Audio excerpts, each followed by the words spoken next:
Money and the state.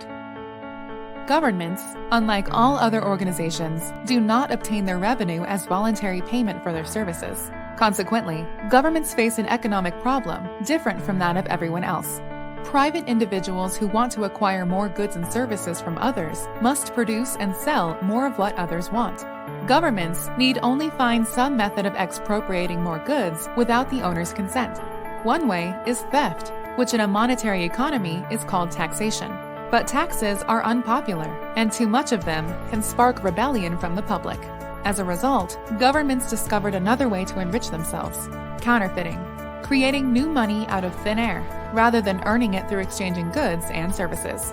While much has changed throughout history, government's dependence on counterfeiting goes back thousands of years.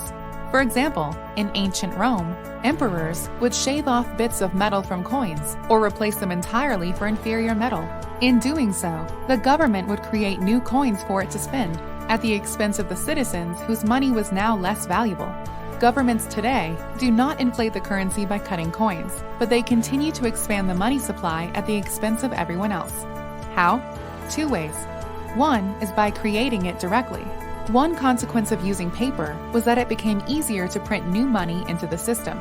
Every new dollar that the government created, not backed by any commodity, had the same effect as shaving off metal to create new coins. In today's world, it is even easier. Now that most transactions are done electronically, central banks, like the Federal Reserve, can create trillions of new dollars with a keypad. This can then be pumped through the banking system with the central bank buying assets, like government debt or mortgages, in exchange for the newly printed money.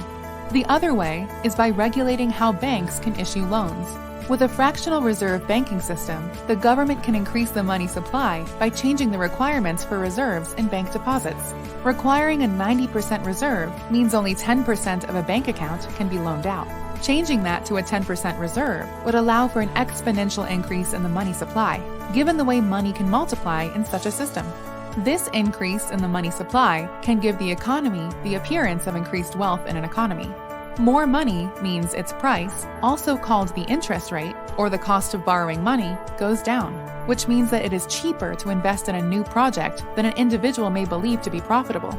Without an increase in money, this would require an increase in real savings, which would reflect a change in consumer preferences. Instead, this artificial boom leads to investments in projects and industries that would not have appeared profitable with real market prices. A short-term boom becomes a bust as there is not enough profit to justify the debt. A government that controls the money and banking systems in an economy can use it to confiscate wealth through inflation, monetize its debt, and interfere with general investment activity. It can do all of this without the brutality of police forces or militaries. How do governments achieve this power? To help understand that, let us look at the history of our Federal Reserve.